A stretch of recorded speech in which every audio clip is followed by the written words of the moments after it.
Bueno, buenas tardes.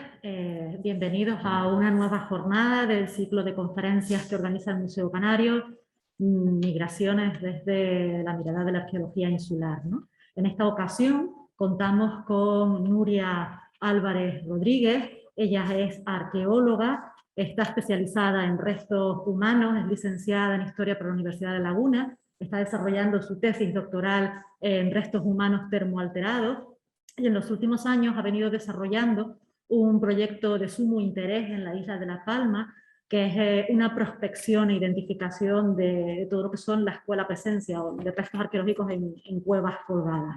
Es sin duda un tema de sumo interés porque nos introduce en la manera en la que estas poblaciones que vienen del norte de África se asientan, en este caso en la isla de La Palma, y cómo la colonizan. Y bueno, pues de los resultados y de estos primeros trabajos que se están desarrollando dentro del proyecto de Cuevas Colgadas, nos hablará Nuria esta tarde en nuestra nueva jornada. Nada más, muchísimas gracias, les dejo con ella.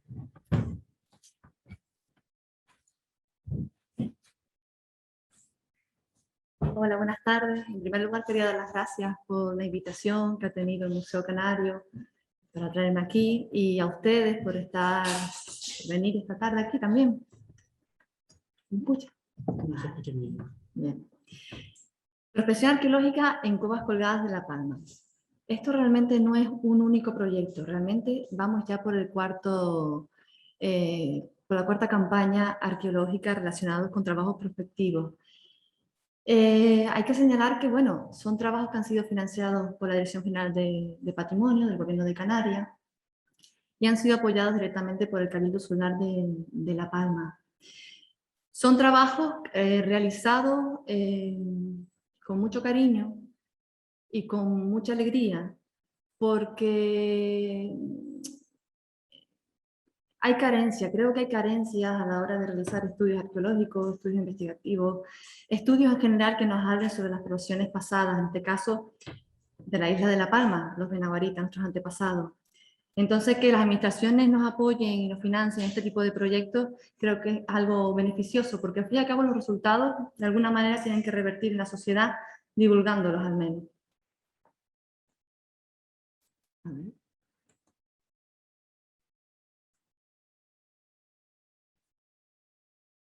No se rueda.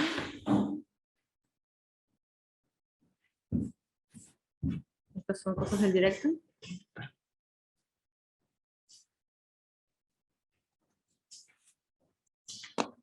Ahora, vale.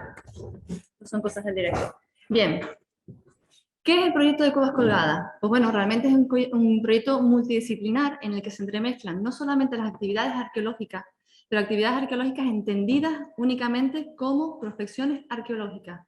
Este proyecto no implica recogida de materiales ni excavaciones arqueológicas, solamente es ver qué es lo que hay en esas cavidades de difícil acceso, ¿vale?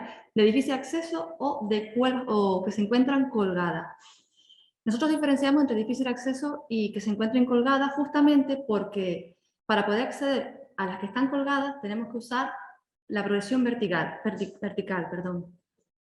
que en este caso la llevaría Eduardo Díaz Martín, que es mi compañero, con el que siempre visito los yacimientos arqueológicos. Las cuevas colgadas se hacen mediante rappel o mediante escalada.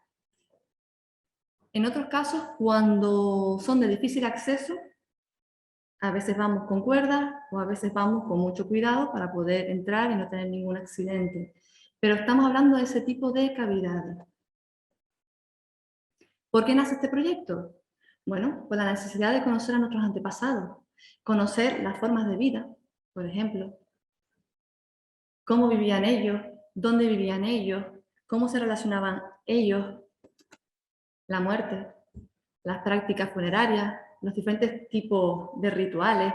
Hay que entender que estamos hablando de poblaciones que vivieron durante 1500 años como mínimo en las Islas Canarias. 1500 años que claramente la evolución también se ve en ellos. No es lo mismo un depósito funerario efectuado al principio, cuando llegan ellos, los primeros en llegar a las Islas Canarias, que, bueno, lo que pueda suceder durante la conquista. Son 1500 años de evolución cultural. ocupación del territorio, porque hay poblados superficiales, porque hay cuevas de fácil acceso, de difícil acceso, usadas para vivir.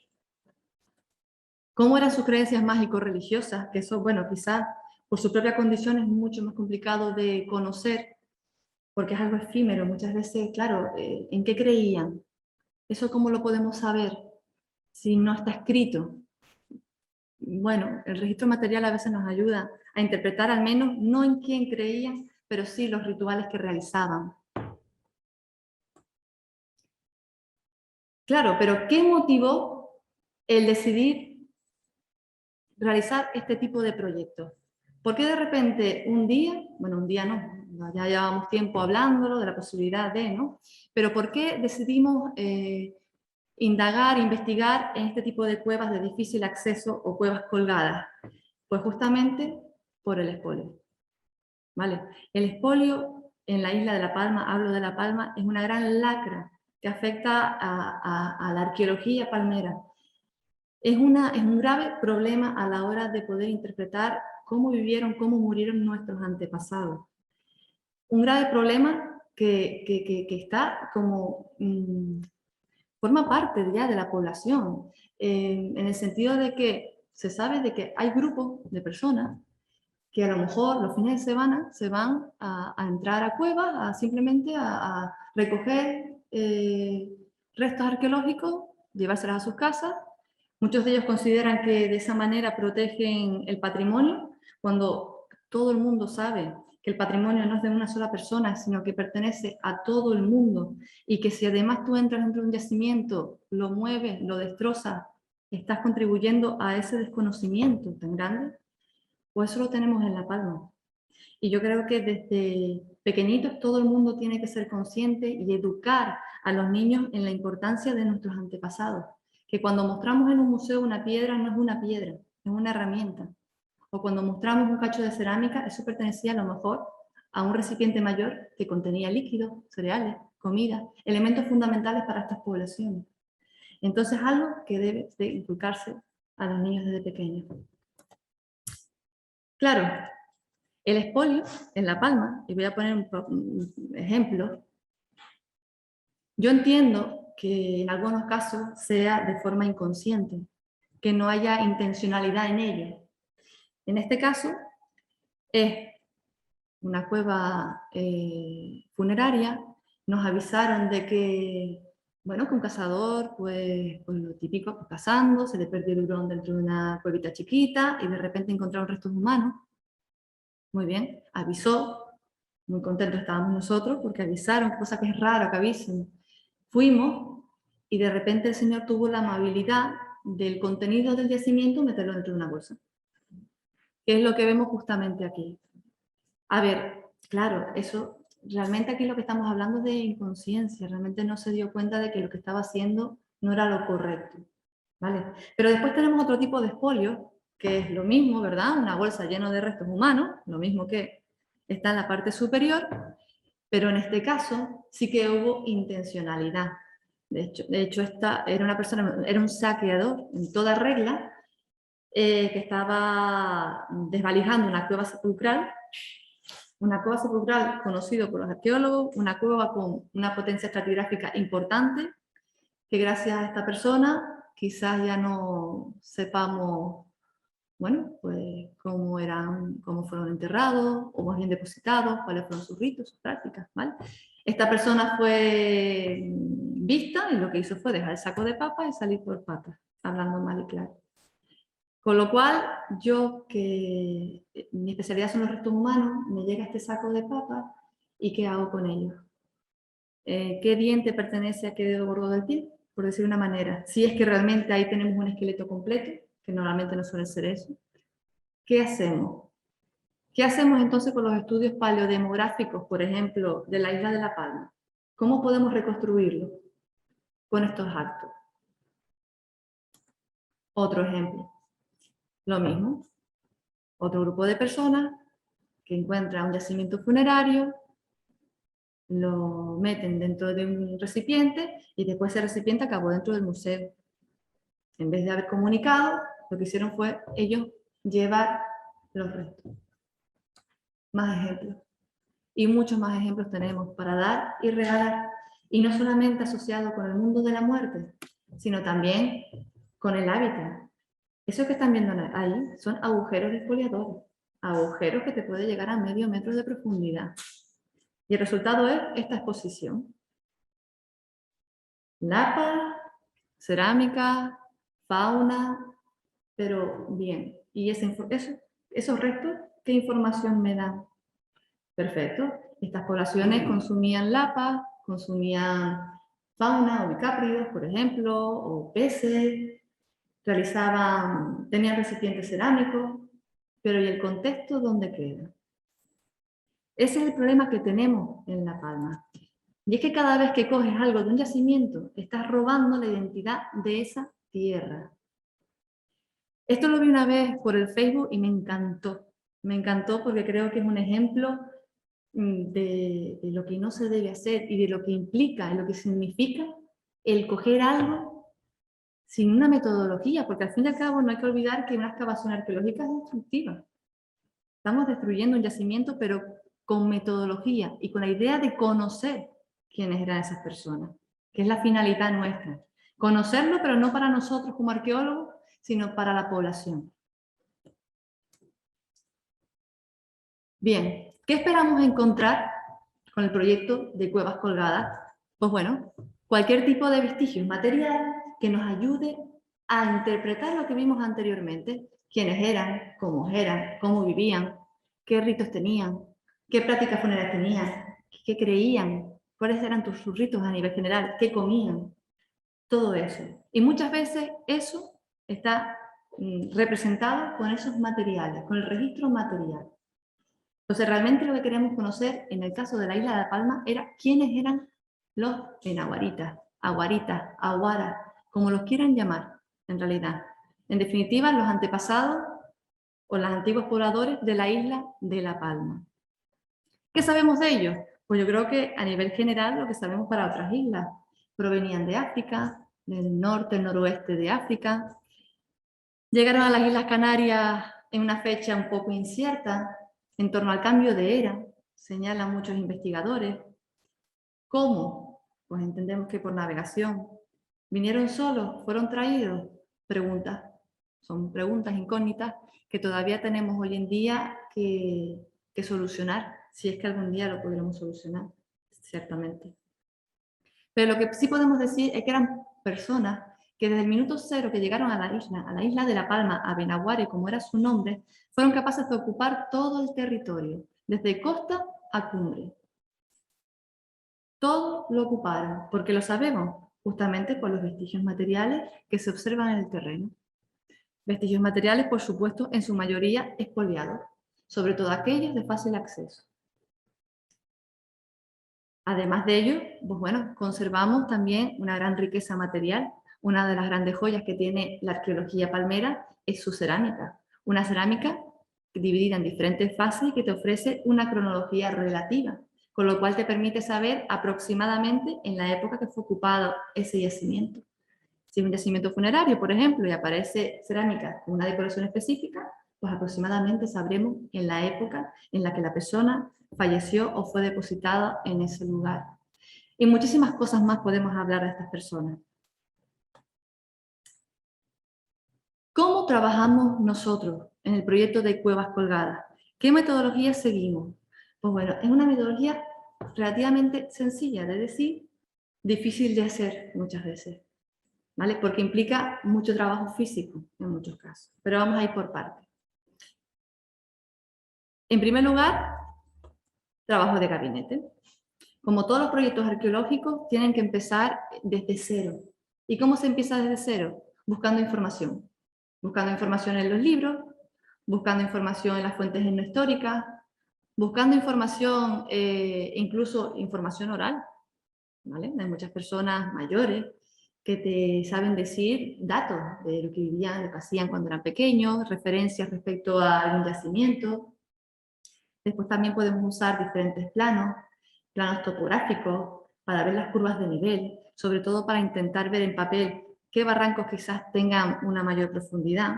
Yo no sé si conocen la isla de La Palma, pero sobre todo la parte norte de la isla tiene grandes barrancos muy profundos, con paredes muy verticales y llenas de cuevas.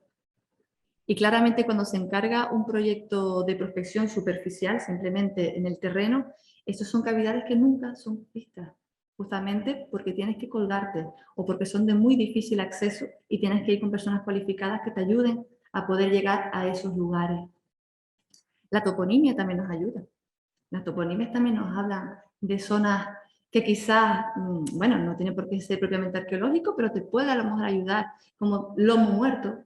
Bueno, Lomo Muerto, que será una zona a lo mejor donde hay yacimiento funerario, a lo mejor tiene otra connotación. Es decir, buscamos información inicial en todos los aspectos. A esto le seguiría ya el trabajo de campo. Una vez que seleccionamos el barranco, por ejemplo, ya tenemos que ir al campo. Tengo que decir que, bueno, lo que comenté anteriormente, no es un único proyecto lo que hemos realizado, sino ya llevamos 4 proyectos realizados en el 2017, 2019, 2020 y en el 2021 tenemos uno activo ahora mismo. Lo que pasa es que por la circunstancia que estamos viviendo ahora de emergencia volcánica, pues nos dificulta mucho, obviamente por temas de temblores, temas de gases, estar accediendo a las cavidades y estamos un poco a espera de que la situación mejore para poder continuar con el desarrollo de ese proyecto. Los primeros proyectos fueron genéricos, un poco, vamos a ver qué es lo que hay en el municipio del Paso, vamos a ver qué hay en el municipio de Punta Llana, de Mazo, de Garafía, y ya después los siguientes proyectos ya fueron establecidos por municipio, ¿vale? En este caso, estábamos mirando Punta Gorda, un barranco de Punta Gorda. Además de la documentación, como ya dije, tenemos que estar en el campo y visitar cada barranco que reúna las condiciones adecuadas para poder acceder, porque a lo mejor en una pared vertical te puedes encontrar una cueva idónea que puedes pensar, oye, ahí al igual sí que hay restos, pero claro, ahí entra otra cosa, otra parte, que es la logística. ¿Cómo llegamos a ese lugar si no hay carreteras? ¿Cómo llegamos a ese lugar si tenemos que subir a lo mejor una montaña cargado de material? Entonces, claro, tenemos que discernir cuáles son las cuevas adecuadas para poder acceder también por ese lado. La observación, que es el primer punto, se hace visual, inicialmente visual. Vamos apuntando qué cuevas y fotografiando qué cuevas son las adecuadas según el terreno. Claramente lo que estamos buscando son de difícil acceso. Si son de fácil acceso, directamente las desechamos. Después de la selección de decir, estas 4 pueden ser las idóneas, o nos acercamos a ellas para ver previamente cómo podemos hacer las líneas de vida, los anclajes para poder acceder, y si tenemos dudas, usamos el dron. En los últimos proyectos hemos incluido el dron no solamente para buscar esos puntos de acceso idóneos, sino también para realizar una prospección aérea, que lo veremos después. El siguiente paso sería ya el acceso, y una vez que estemos dentro de la cueva, la propia prospección arqueológica. Prospección aérea, que lo hemos denominado así. Quizás habría que buscar otro nombre adecuado para ello. Esto es un ejemplo de cómo seleccionamos de lejos una cavidad que quizás podría reunir las condiciones adecuadas y después mandamos el dron y con la fotografía, pues bueno, nos podemos acercar hasta llegar a esta imagen, la que ven ahí. ¿Vale? Acercarnos prácticamente hasta la boca. ¿Qué buscamos nosotros? Sobre todo cavidades que tengan recorrido. Garantizar que esas cavidades puedan tener un recorrido, metros en el interior, porque si directamente tienen una pequeña plataforma, es mucho trabajo lo que hay que hacer para poder llegar, para después a lo mejor no tener garantías de encontrar restos. Y también estamos hablando de cuevas colgadas, ojo, que estamos hablando de personas que tuvieron que acceder con lo mínimo. Al igual, tampoco eran cuevas rentables para ellos. Entonces siempre buscamos esa posibilidad, cavidades que tengan un largo recorrido y el dron nos facilita muchas veces esa posibilidad. Como se ve en la imagen, desde la boca se ve el interior. En algunos casos podemos ver incluso con el dron restos de materiales. De hecho, en un caso pudimos ver hasta restos humanos con el dron. Pero realmente es raro identificarlo con el dron. Por lo menos nosotros no hemos tenido esa suerte de verlo tan claramente como ha sucedido a lo mejor para otras islas que sí que han dado constancia de que con un dron han encontrado necrópolis incluso. La imagen que añado en la parte inferior es la de mi compañero Eduardo, que además de ser el apoyo directo para poder entrar dentro de las cavidades, es el espeleólogo y el técnico en escalada, también es piloto de dron. Es una imagen sacada justamente con las coladas del volcán de ahora. ¿Cómo accedemos? Siempre mediante progresión vertical, ya sea rappel o ya sea escalada. Claramente, si es una cueva que está a lo mejor a 10 metros, no a 5, 10 y cumple los requisitos para subir escalando, pues lo hacemos. Pero normalmente suele ser rappel. Subimos a la cima de la ladera, del barranco, y de ahí ya descendemos. Quiero que miren especialmente las paredes como son. Estamos hablando de paredes verticales. Hay una verticalidad en muchas de ellas que es abismal, que no ve ni siquiera ninguna visera ni ningún suelo, sino que directamente ve el fondo. Pues en ellas han aparecido restos arqueológicos. En la mayoría de ellas, bueno, la mayoría, por decir que en una no, todas han aparecido restos arqueológicos. Estamos hablando de que descendemos, sobre todo, a cavidades que puedan estar a 30 metros de la cima, a 10 metros de la cima. Y después de la cima, a lo mejor llegas a la plataforma, están a 20 metros desde la base, desde el fondo del barranco me refiero. Y aquí empiezan a surgir esas preguntas que ya nos vemos, ¿no? ¿Y cómo lo hacían ellos? Nosotros nos tenemos que vestir con un montón de herramientas, ¿cómo lo hacían ellos? Nosotros lo hacemos así. Ellos no sé con qué lo hacían, ¿vale? ¿Qué usamos para poder entrar a esas cavidades? Pues bueno, mira, aquí tenemos a mi compañero con todas las herramientas, con las cuerdas. Para empezar, fundamentalmente, casco, linterna, eso es obligatorio. Obligatorio desde que nos bajamos del coche, por decirlo de alguna manera. Tenemos el casco y el frontal. Después tenemos un arnés pélvico, donde ponemos todas las herramientas, un arnés de pecho, un bloqueador ventral, que es el amarillo, un bloqueador de mano, un puño, un descensor, anclaje. Eso es lo mínimo que tenemos que llevar, bueno, y las cuerdas, por supuesto. Es lo mínimo que tenemos que llevar para poder acceder a este tipo de cavidades. Después, por supuesto, para trabajar en el interior de las cavidades, pues también llevamos otras cosas. Podemos llevar guantes, rodilleras, monos, podemos llevar otras herramientas. Porque este tipo de trabajo, o por lo menos este tipo de cuevas, yo no sé por qué, están llenos de ramales. No es únicamente una cuevita y ya está. Normalmente suelen ser tubos volcánicos que tienen numerosos ramales y muchos de ellos son gateras. Ya veremos después qué son las gateras. Anclaje. Esto es otro tema. El montar las cuerdas para poder descender es algo bastante costoso.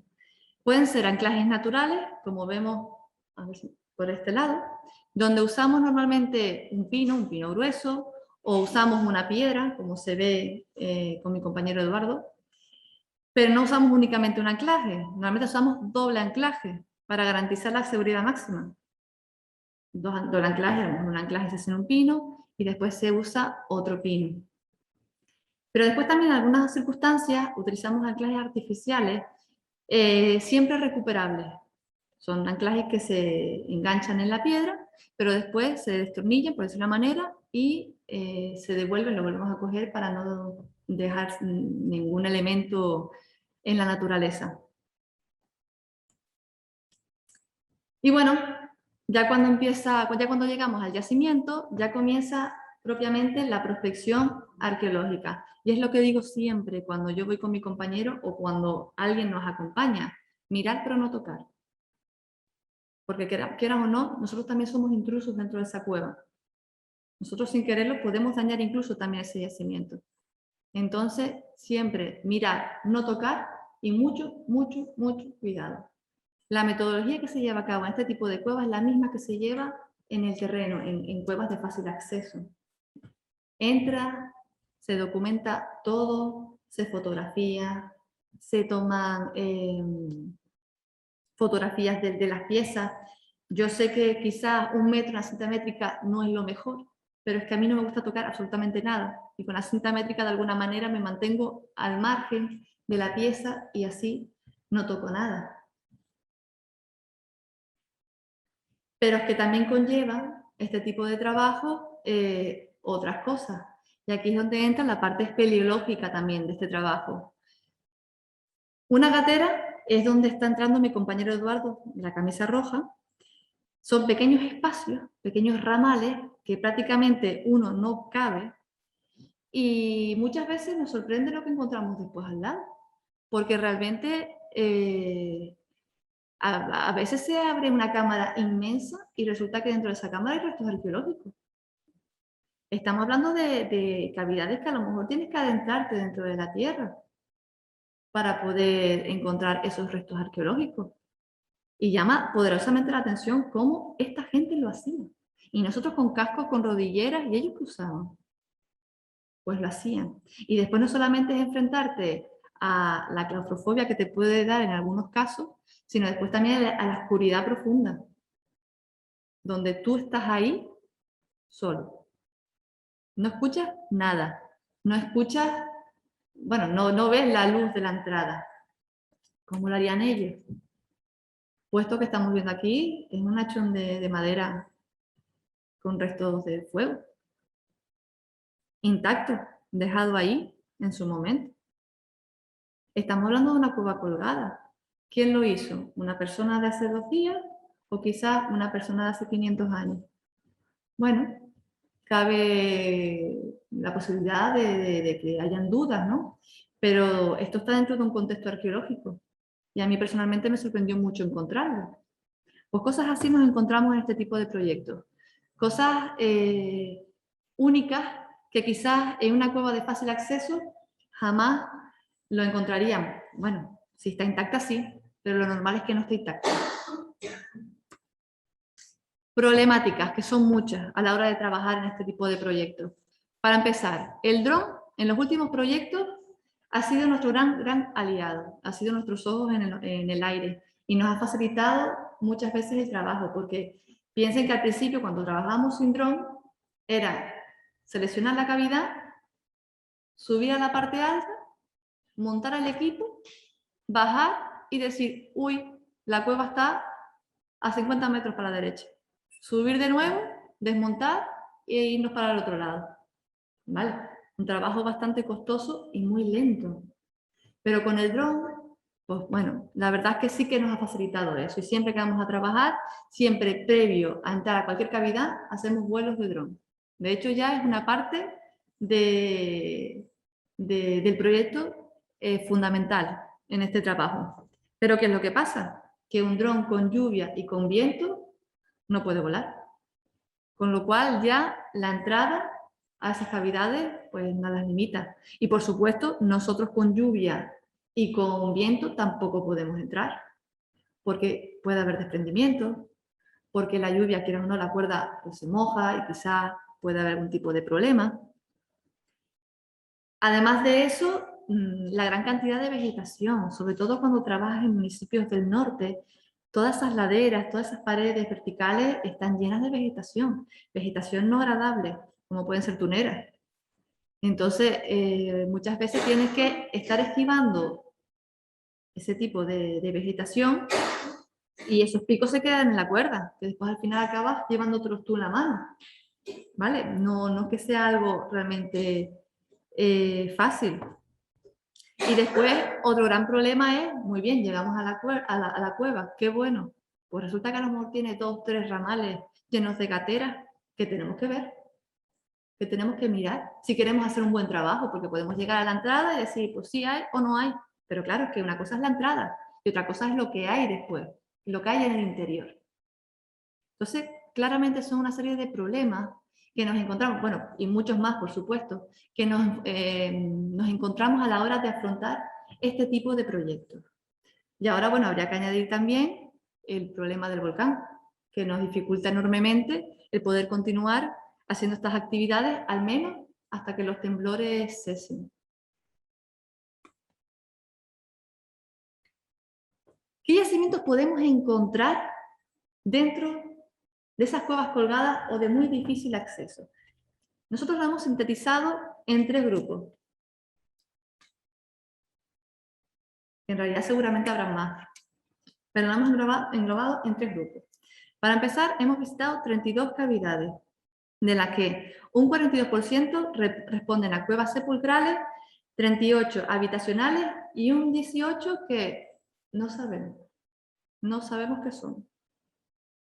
Eso también es un problema, porque un 18% estamos hablando de un porcentaje, hombre, considerable. Pero ahora veremos por qué no se sabe, por qué no somos capaces a lo mejor de decir, de marcarlo, de encasillarlo en algún apartado.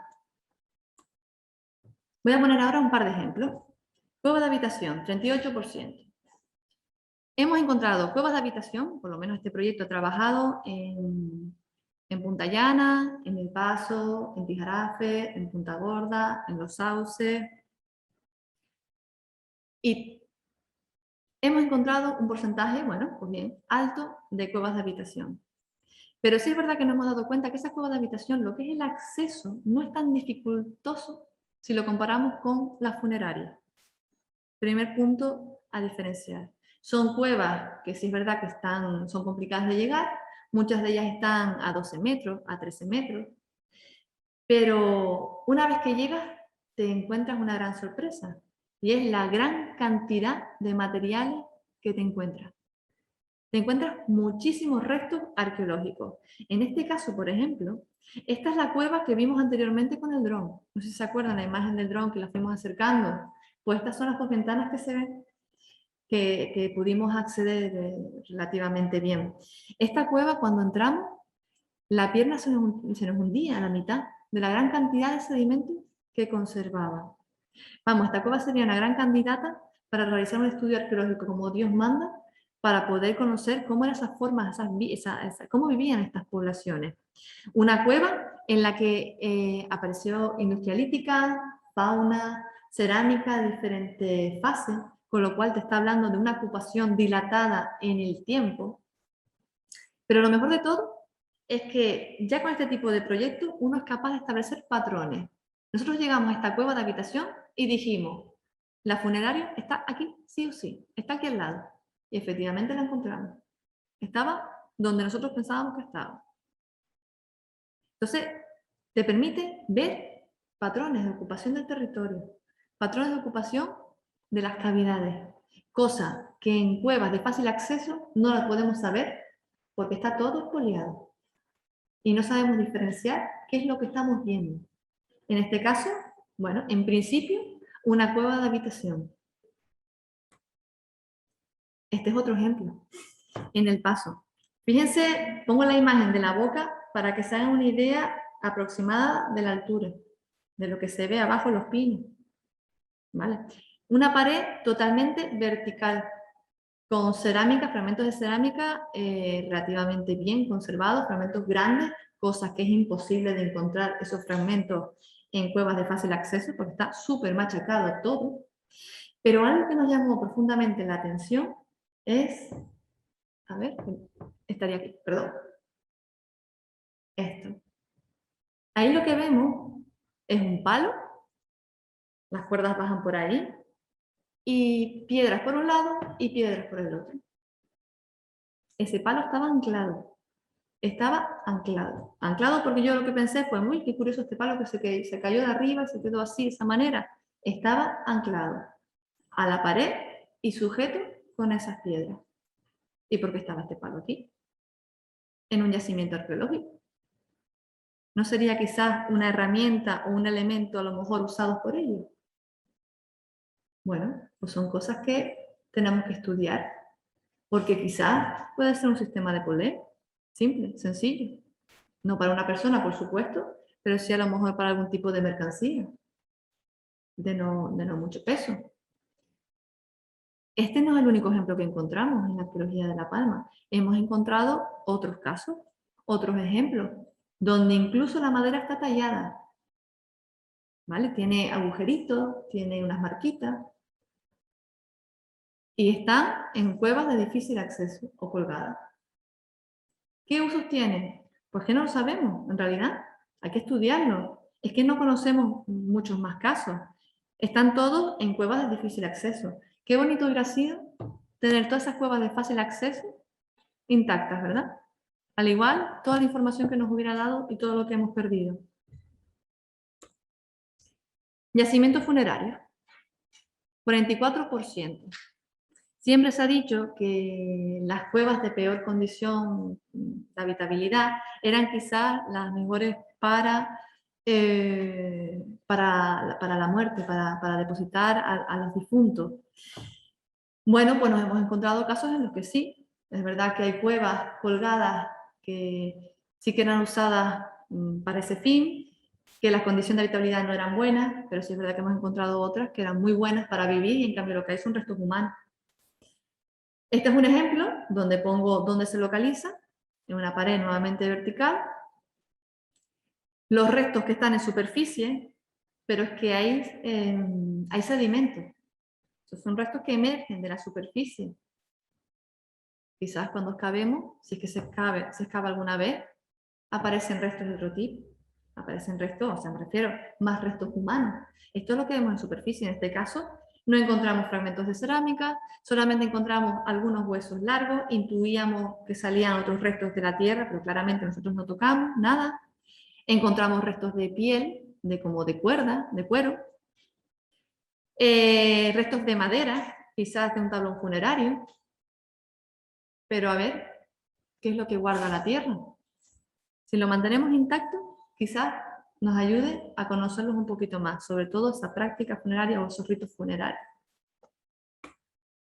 Y este ejemplo, también es bastante curioso este ejemplo. En este caso no es una cueva colgada, la denominamos una cueva de muy difícil acceso, porque se encuentra en un acantilado. Creo que ven la imagen inferior, se ve claramente cómo es ese acantilado. El acceso es muy, muy, muy complejo y fue, en realidad es curioso, porque esto fue un aviso de una persona que se metía por estos lugares para sacar fotografías a aves y, bueno, a las aves, y por lo visto se encontró con este yacimiento. Y lo que hizo fue dar parte a la Guardia Civil, cosas que elogiamos enormemente, porque esta vez no tocó nada. Como el ejemplo anterior que lo puso en la bolsa, el señor, en este caso no tocó nada y lo mantuvo intacto.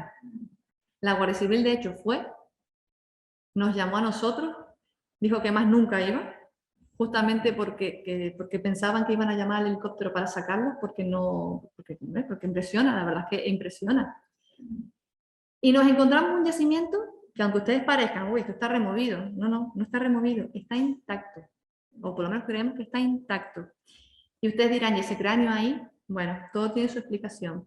Esto aparece en las costas de Mazo, y en Mazo, que yo me sorprendí también, hay rebaños de cabras salvajes. Hay cabras que a lo mejor se escaparon y han criado incluso de forma salvaje y se refugian muchos en estos acantilados. Y resulta que justamente esta cueva era un echadero de esas cabras, pues estaba lleno de pelaje, de pelo de esos animales, con lo cual seguramente fueron ellos los que de alguna manera removieron la tierra y hicieron emerger estos restos. Pues bueno, este es otro ejemplo de yacimiento que podemos decir, hombre, quizás aquí podemos obtener mucha información sobre estas personas, sobre todo el tener individuos completos para poder hacer estudios genéricos al menos. Después nos encontramos otros rebujones, como lo digo yo, otros yacimientos que no sabemos exactamente lo que son. ¿Son cuevas funerarias y de habitación? ¿O es una cosa u otra? Este es un ejemplo que encontramos en Punta Llana. Se trata de un cejo de unos 15 metros de largo, pero vemos que una esquina está destinada para depósito funerario y la otra esquina está destinada, por lo menos, para el hábitat, o por lo menos tiene un registro típico de hábitat. En el sector 1 aparecen restos humanos entre las piedras que están viendo ahí. Después, entre el sector 1 y el sector 2, nos encontramos con unos muretes de piedra que no se intuye bien en la fotografía que está en el medio. Esos son muretes de piedra. Y después, en el sector 2, pues encontramos fragmentos de cerámica, de diferentes tipologías, restos de fauna, y algo muy curioso, nos encontramos, que no se aprecia muy bien en la imagen, nos encontramos una pequeña cuevita que está llena de conchas de cerámica, de conchas de lava. Eso solamente lo he visto en 2 ocasiones. Parecía realmente como si fuera un lugar donde depositaban esas conchitas, como una forma de almacenar esa malacofauna en un lugar específico. Pero claro, ¿cuál es el problema? Que a lo mejor es más común de lo que nosotros pensamos, pero con el expolio pues tenemos lo que tenemos, no sabemos. Pero gracias a este tipo de cuevas aparecen ciertos detalles que nos sorprenden incluso. ¿Y esto qué es? Aquí entramos ya en ese porcentaje de indeterminado. ¿Qué vemos aquí? Pues bueno, esto es una cueva que está en una pared vertical, una cueva colgada, que no tiene en superficie restos materiales. Cuando digo restos materiales, ni malacofauna, ni ovicáprido, ni restos de cerámica, no aparece absolutamente nada, pero lo que sí aparece son, no sé si lo ven, unas estructuras, unas piedras que están colocadas intencionadamente. En este caso, pues se ven como semicírculos, aquí se ve en el fondo otra línea, aquí lo que también podría ser otro. ¿Qué es eso? ¿Dónde lo metemos? ¿Cómo lo encasillamos? ¿Funerario? ¿De hábitat? ¿Para cuestiones rituales? Claro, esto está intacto. No tiene señales de haber sido visitado, al menos de hace mucho, mucho, mucho tiempo. Porque normalmente cuando una cueva es visitada, pues tiene agujeros de expoliadores, tiene marcas de pisadas. Las pisadas que vemos aquí son nuestras, de cuando nosotros llegamos. Y claro, tenemos que pisar en algún sitio. ¿Vale? No hay restos de basura, la típica polilla que suelen dejar, nada. Entonces, ¿qué es esto? A mí personalmente se me recuerda o se me quiere recordar a una especie de estructuras semicirculares adosadas a la piedra que hemos encontrado en Altabuna, en la caldera, en una pared de la caldera de Taburiente, que en su interior había restos humanos y restos de fauna. Pero claro, hasta que no los cabemos, no sabemos si estamos hablando de lo mismo. A lo mejor simplemente, pues bueno, estructuras para almacenar. Es que no sabemos. Pero lo que sí sabemos es que está en un lugar de difícil acceso, que entraron nuestros antepasados, los benahoritas, y fueron capaces de hacer esto. Ahora, ¿cómo lo encasillamos? No tenemos ni idea. Otra cueva curiosa es la que hemos denominado la cueva tiznada. La cueva tiznada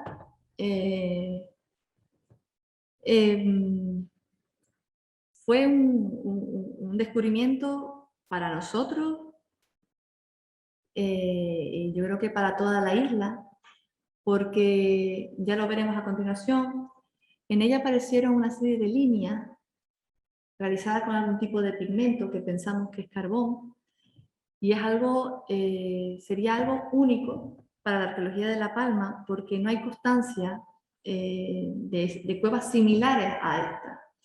¿Cómo fue descubierta? Pues bueno, como todas las demás. Realmente nosotros entramos, vimos esa cueva desde lejos. Sobre todo nos llamó la atención esto, una estructura de piedra. Aquí la podemos ver también. Una estructura de piedra que vimos con los prismáticos, que lo vimos con el dron, y dijimos, pues bueno, pues esto, ¿para qué está hecho? Cuando aquí no puede subir ninguna persona, a ver, me refiero, se tiene que descolgar para poder entrar, no tiene un acceso fácil, no puedes meter animales aquí porque ¿cómo suben los animales? ¿Cómo meten los animales aquí? Digo pensando un poco como si fuera un corral. Pues a lo mejor es una antigua casa de alguien que estaría viviendo ahí, no lo sé. No hay restos materiales recientes, no hay nada. Cuando llegamos, vimos un cejo que tenía unos muros de piedra y que estaba dividido en dos pequeños tubos, bueno, uno más grande que otro, uno de muy pequeño recorrido y el otro más profundo, que es el que vemos aquí, que también para entrar tuvimos que agacharnos. En la plataforma inicial sí encontramos fragmentos de cerámica ya, cerámica aborigen. Entonces decidimos entrar. Y lo que encontrábamos en el fondo eran carbones y una gatera. De nuevo, un huequito pequeñito que había que entrar.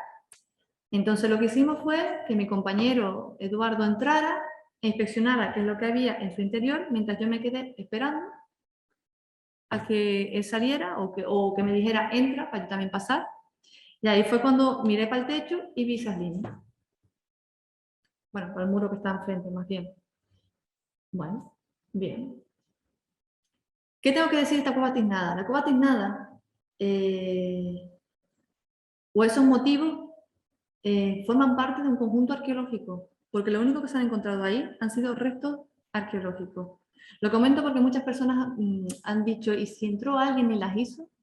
Realmente creo que estos motivos no serían los propios hechos por una persona actual que entra. ¿Vale? Normalmente una persona cuando hace garabatos en las paredes o pinta no suele hacer estos motivos. ¿Pero qué son? Es que realmente yo no sé lo que son. Son una serie de líneas. Hay gente que ve cosas, ve hasta un lagarto, ve hasta personas. Yo solamente veo líneas.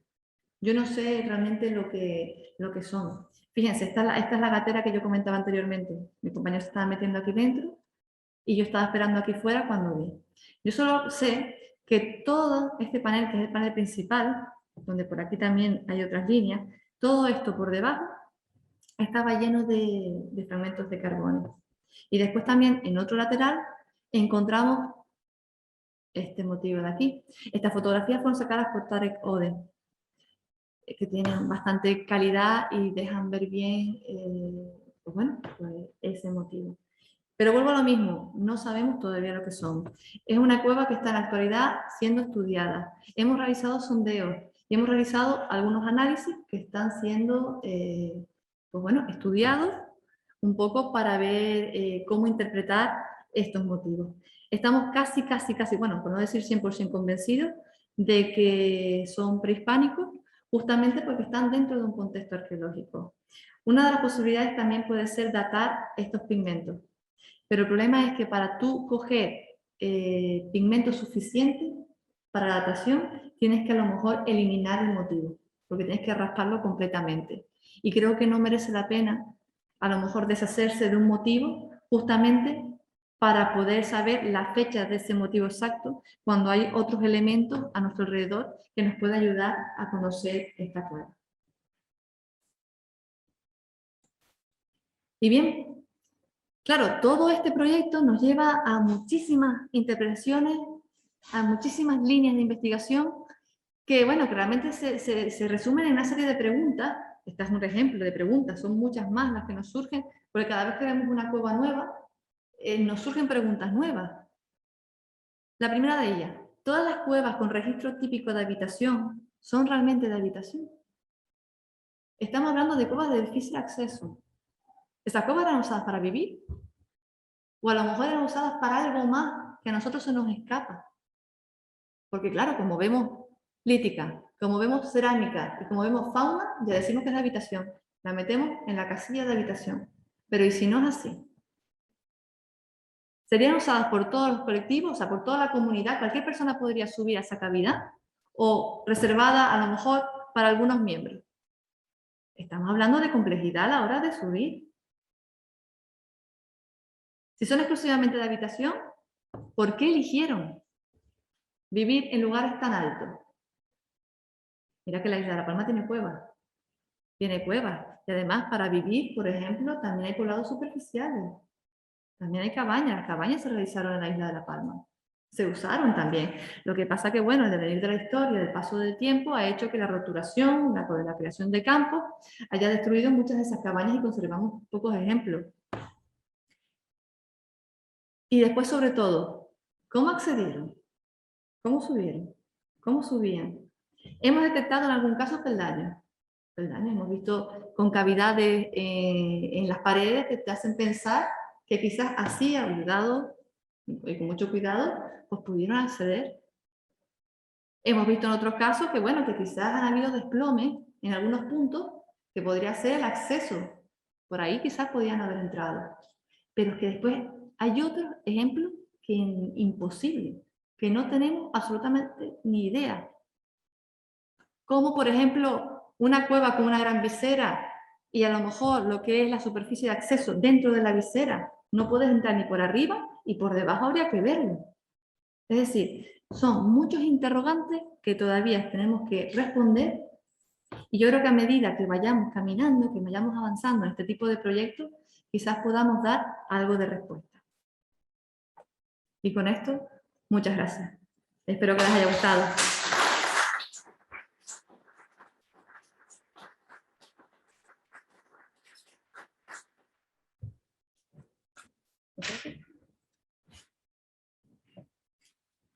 Muchísimas gracias, Nuria, sobre todo porque yo creo que abre una línea de trabajo que pueden ser décadas, ¿no? de investigación para conocer efectivamente todos esos procesos, ¿no? y modos de vida de estas poblaciones una vez se asientan en la isla. Como siempre, daremos paso a un tiempo de preguntas que pueden formular en la sala y también aquellos que están viéndonos a través de Zoom, pues también podrán formularlas a través del chat de la aplicación. Así que, si se animan, Nuria está dispuesta. Efectivamente. En la medida de lo posible, pues, podré contestar.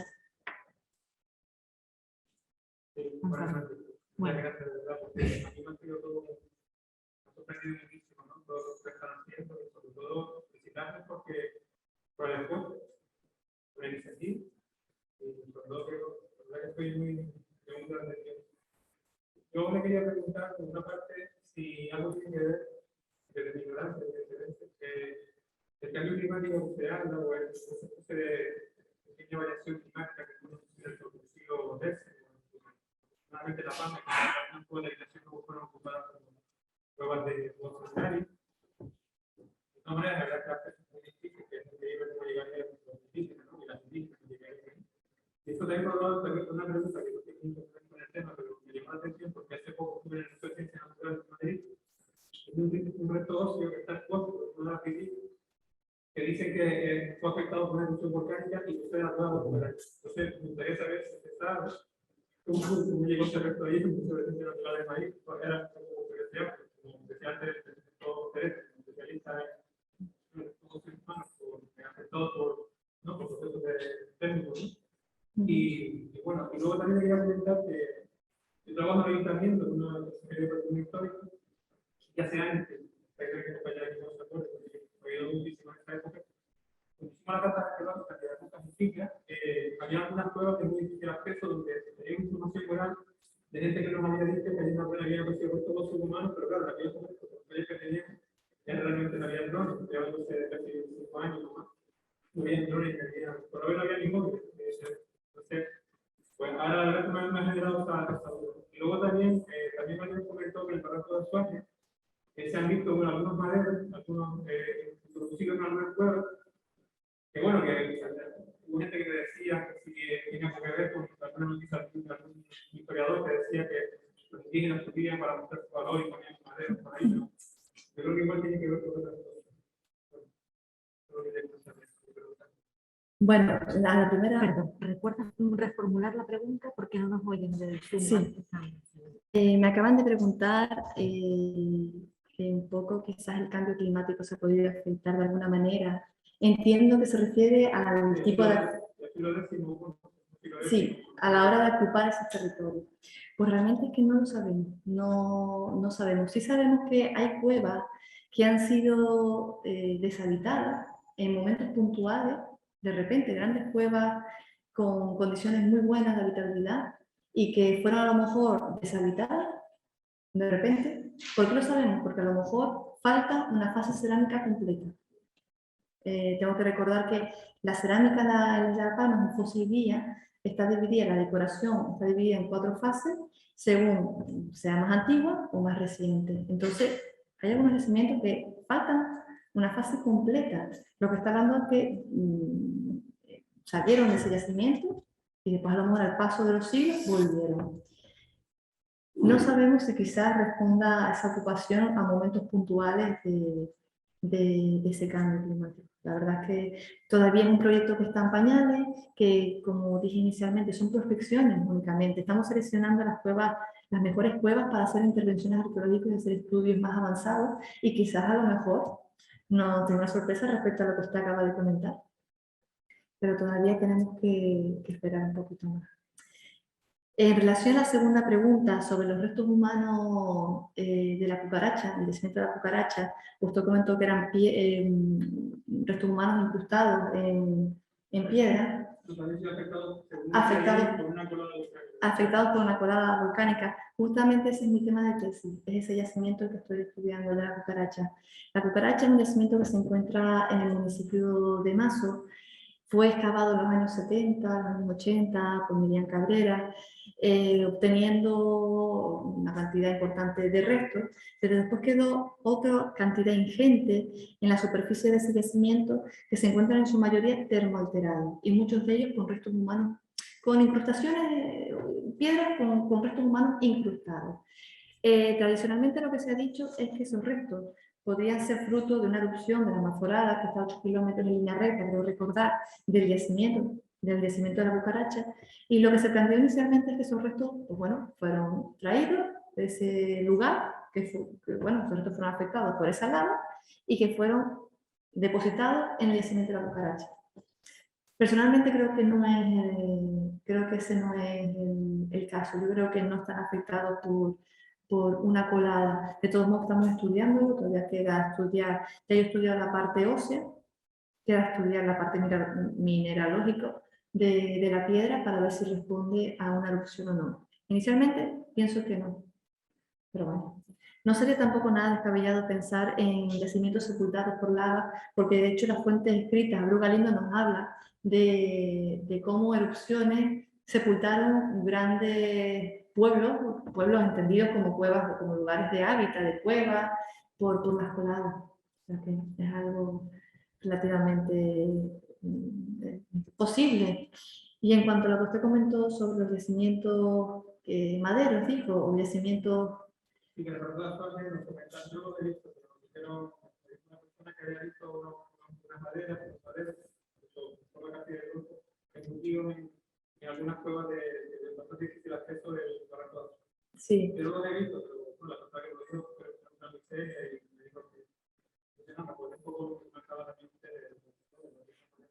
Sí, respecto a esas maderas que están incrustadas, que se ven desde partes bajas del barranco y que forman parte de cuevas de difícil acceso, es posible que sea. De hecho, nosotros ahora vamos a comenzar también a mirar otras islas para ver un poco si esa ocupación que vemos en La Palma también es visible en otras islas del archipiélago. Pero bueno, no es nada descabellado de que se ven también en las poblaciones canarias. Damos paso ahora a una pregunta que está en el chat. Dice, bueno, hay muchísima gente que te está felicitando por la charla, por lo didáctica, ¿no?, que ha sido. Y concretamente Irma pregunta que si se plantea excavar pronto en alguna de las cuevas más relevantes, como por ejemplo la habitacional grande de Punta Llana. Esa es una que tenemos pendiente y que la verdad es que nos interesa muchísimo por la potencia estratigráfica que estamos encontrando, ¿no? Porque justamente el entrar y que se nos hunda la pierna a la mitad es que nosotros nos quedamos alucinando. Porque ya en superficie había una cantidad abrumadora de restos materiales, pues imagínense lo que puede haber enterrado. Lo que pasa es que tenemos pendiente otras que no puedo nombrar ahora, pero que quizás puedan ser incluso un poquito más relevantes que esa. Pero no las descartamos. Damos paso a preguntas en la sala, si hay. Sí. Ante todo, muchas gracias por la charla y por el trabajo realizado, porque eso debe estar en tener por esa cadera de un jalar. Tengo otra pregunta, si prefieres que te vaya por la junta o... Una quizás para poder después.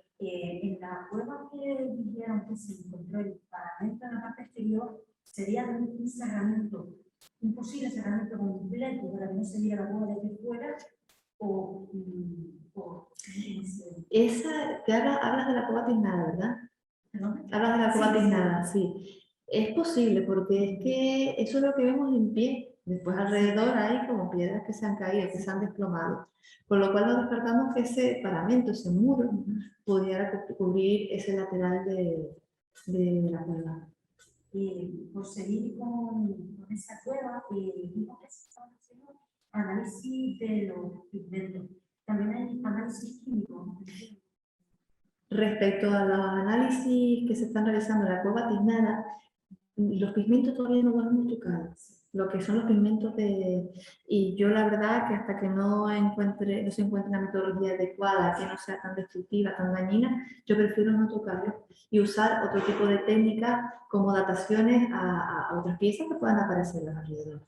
Han aparecido algunos fragmentos de ubicáceos que se pueden datar, han aparecido unos fragmentos de pino que se pueden datar y de hecho están en la actualidad en estudio. Entonces, yo creo que es mejor esperar a eso.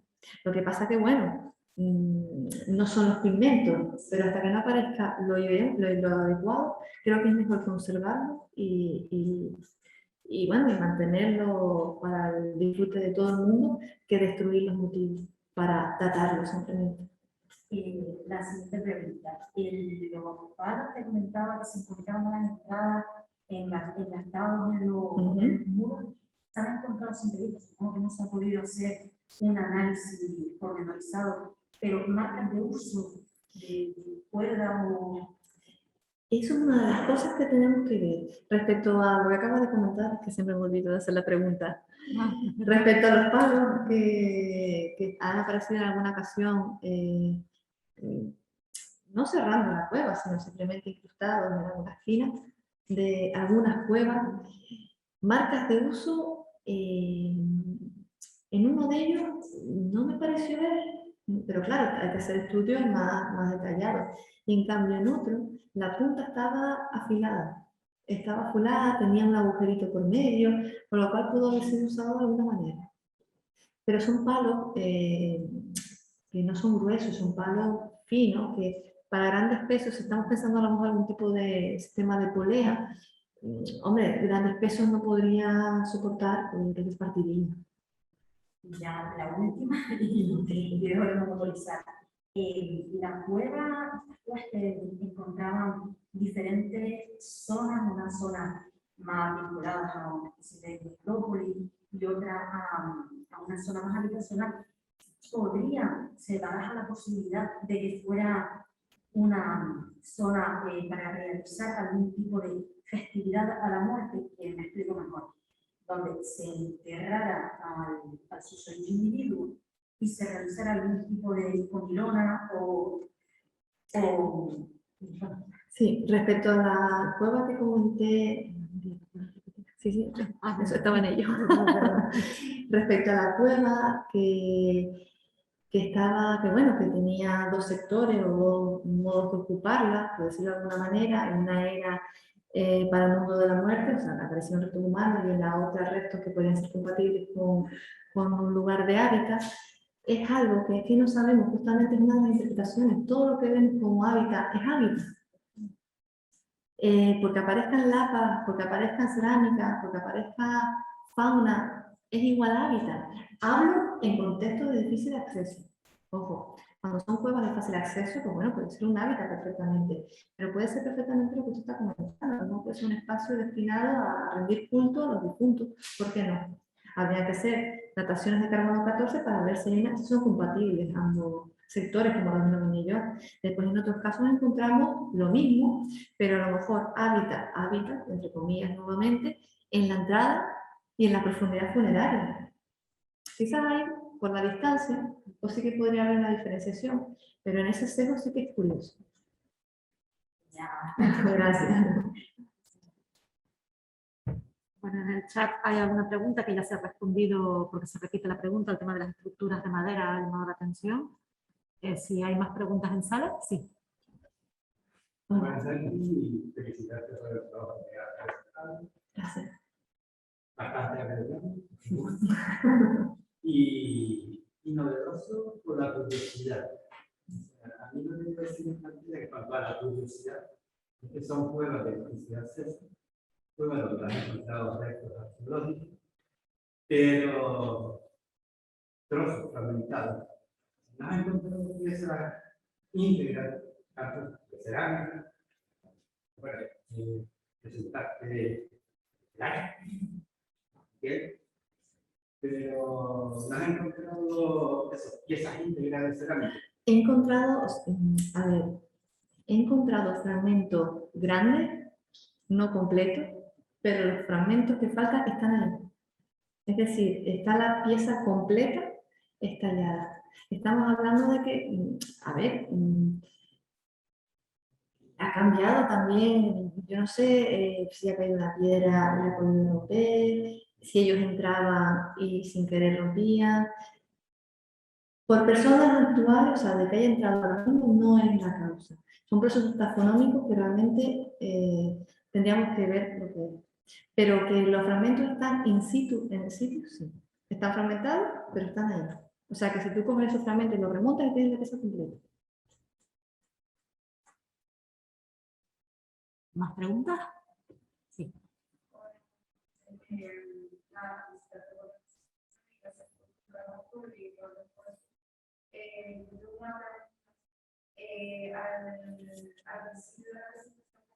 de la comunidad indígena de Las Palmas se llevado a través del mar del norte de África.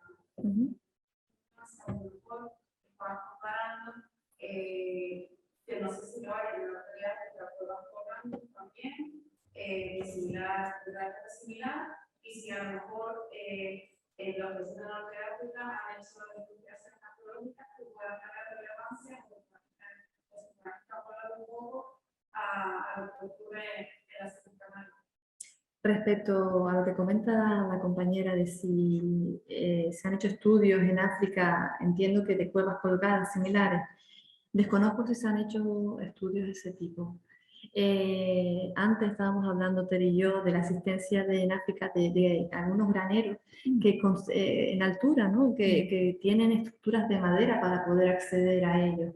Bueno, eso puede ser quizás un símil a lo que podría pasar aquí. Quizás aquí esas estructuras también existieran, lo que pasa que con el paso del tiempo ha desaparecido.